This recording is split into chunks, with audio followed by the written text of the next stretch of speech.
Une voiture est conçue de la même manière qu'un corps humain.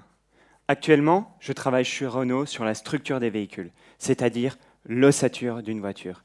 Et ces os doivent être solides, car quel que soit son utilisateur, que ce soit un Sébastien Loeb, pied sur champignon, ou ma grand-mère qui, tous les lundis matins, sur le parking de l'Intermarché, roule dans le même nid de poule, les os ne doivent pas casser, que ce soit après 100, 2000 ou 400 000 kilomètres.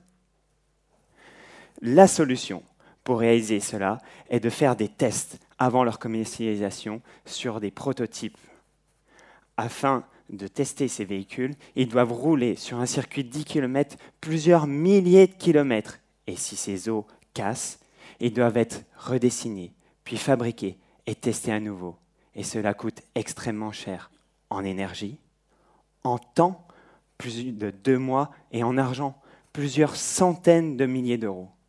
La solution pour pallier à ce coût extrêmement élevé est de réaliser ce test par ordinateur. Mais jusqu'ici, on n'a jamais réussi à obtenir des résultats numériques qui collent parfaitement au test physique. Et c'est là où j'interviens. 1. Je dois améliorer la modélisation par élément fini du véhicule. Un véhicule est modélisé, c'est-à-dire représenté par un assemblage de plein de petits cubes, comme un Lego. Et j'ai développé une nouvelle manière d'assembler ces petits cubes pour représenter les 5000 soudures, tendons d'un véhicule. Et c'est grâce à cette étude qu'on a pu améliorer le comportement numérique qui correspond mieux au comportement réel d'une voiture. 2.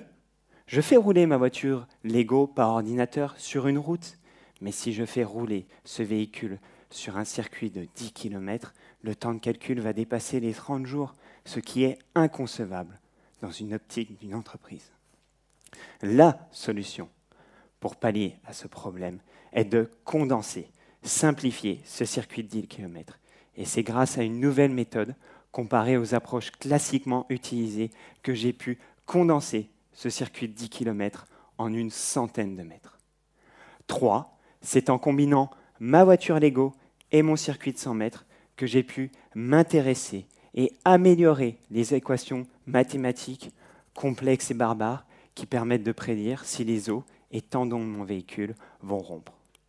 C'est grâce à ce travail 1 de modélisation, 2 de simplification et 3 de prédiction de fissuration que je peux prédire si malgré tous les mauvais traitements que vous leur faites subir, les os de votre véhicule casseront ou non.